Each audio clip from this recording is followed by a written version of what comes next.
Hello students, कैसे हैं आप बच्चों। हम यहाँ पर आपके लिए जो सवाल लेकर आए हैं क्लास 12 सीबीएसई मैथ्स पेपर का पेपर सेट 3 है और 65/2/3 जिनका भी ये क्वेश्चन पेपर रहा है इस बार 2025 में, वो फटाफट अपना क्वेश्चन का आंसर चेक कर सकते हैं और या फिर यहाँ पर पूरा पूरा सॉल्यूशन देख सकते हैं। चलिए स्टार्ट करते हैं। सबसे पहले देख सकते हैं 30A, जी हाँ 30A, solve the differential equation 2y + 3 minus xy dy by dx is equal to 0 given that y1 is equal to -2। जी हाँ बच्चों, आपके पास ये सवाल है और इस सवाल को किस तरीके से लगाना है, और सबसे पहले आपको यह पहचानना होगा कि ये सवाल आया कहां से है। जी हाँ, यह सवाल जो है डिफरेंशियल इक्वेशन का है और डिफरेंशियल इक्वेशन में यह सवाल किस मेथड के द्वारा लगाया जाएगा वो हम आपको बता दें। देखिए, जो मेथड है आपके पास, सबसे पहले आपको वेरिएबल सेपरेबल चेक करना होगा, दूसरी बात आपको होमोजीनियस इक्वेशन चेक करना होगा, तीसरी आपकी है लीनियर फॉर्म। इन तीनों में से आपको पहले नंबर पे जो होगा उसको चेक करेंगे, अगर वो नहीं हुआ तो दूसरा चेक करेंगे, फिर तीसरा चेक करेंगे। तो चलिए स्टार्ट करते हैं। सबसे पहले सॉल्यूशन लिखेंगे यहाँ पे और सवाल क्या है उसको नोट करेंगे। 2y + 3 माइनस का xy dy by dx is equal to 0। और बच्चों ध्यान रखिएगा, हमारे पास जो गिवन है उसका यूज तो करना ही करना है। ये जो गिवन है हमारे पास y1 इज इक्वल टू -2। जी हाँ, अब आप देख सकते हैं इसको हम किस मेथड से सॉल्व करें। डिफरेंशियल इक्वेशन का सवाल तो है, अगर मैं देखूं तो ये एक वेरिएबल सेपरेबल मेथड है। जी हाँ, पहला ही मेथड यहाँ पे लग रहा है। वेरिएबल सेपरेबल का मतलब होता है कि dy और dx को हम इक्वालिटी में कर लेते हैं और फिर dy की तरफ हम y के टर्म्स को भेज देते हैं और dx की तरफ हम x वाले टर्म्स भेज देते हैं क्रॉस करके। जी हाँ, और उसके बाद हम दोनों साइड का इंटीग्रेशन करके सवाल को लगाते हैं, देन वहां पे सॉल्व करते हैं, फिर जो भी वैल्यू हमको मिलती है वहां पर हम ये वैल्यू पुट करके c की वैल्यू निकालते हैं। तो चलिए देखते हैं फटाफट।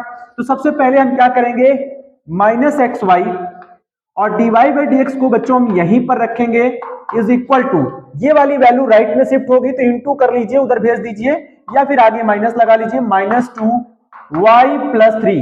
देख सकते हैं आपके पास ये आ गया है।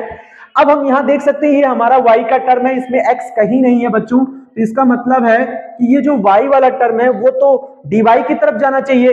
तो बच्चों यहाँ पे dy है, यहाँ पे y है, तो हमें यहाँ लिखना है y dy। जी हाँ, और ये वाली वैल्यू और ये माइनस से माइनस कैंसिल हो जाएगा बच्चों, ये इसके नीचे आ जाएगा, यहाँ पे लिख जाएगा y + 3। ये जो 2 है, ये जो 2 है बच्चों, इसको यही रहने देंगे, सिर्फ और सिर्फ y + 3 को यहाँ क्रॉस करके ले आएंगे, देन dx का क्रॉस इधर हो जाएगा। बहुत प्यारा सवाल है। और ये जो x बचा है इसका क्रॉस dx के नीचे हो जाएगा बच्चों, तो यहाँ पे हम x लिख देंगे। अभी हमें क्या करना है, अब हमें यहाँ पे करना है इंटीग्रेटिंग। जी हाँ बच्चों, integrating on both sides.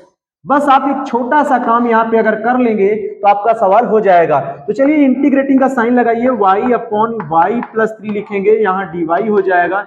Integration देखिए यहाँ पे 2 रह गया, इस 2 को लगा लीजिएगा, तो यहाँ पे भी 2 रहेगा और नीचे क्या आएगा 1/x। जी हाँ, अब हमें क्या करना है, इसका इंटीग्रेशन करना है। तो इंटीग्रेशन कैसे करेंगे बच्चों, इसके लिए हमें y में 3 ऐड करना है और 3 माइनस करना है। देख सकते हैं नीचे वाला पार्ट हमें ऊपर से कैंसिल करना है, y को हटाना है, इसलिए ऐसा करना ही पड़ेगा आपको।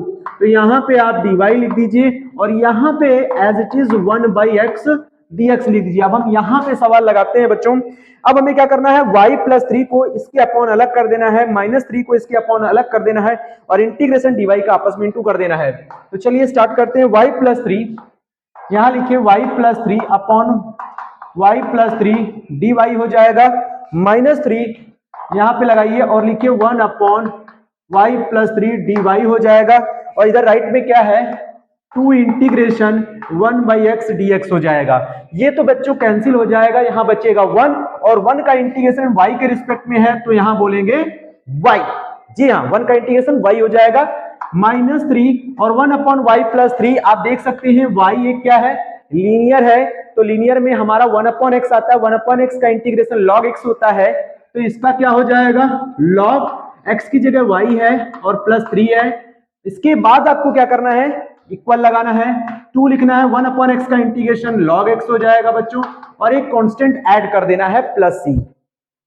इसके बाद हमें क्या करना है, इस c की वैल्यू निकालना है, देन जैसे ही c मिलेगा हमको यहां लगाना है और यही फाइनली आपका क्या हो जाएगा, आंसर हो जाएगा।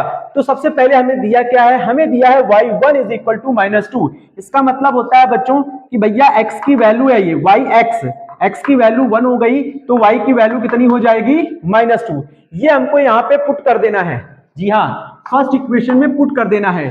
तो y की जगह लगेगा -2 -3 log, y की जगह लगेगा -2 + 3 इज इक्वल टू 2 log, और x की जगह लगेगा 1 बच्चों प्लस का c।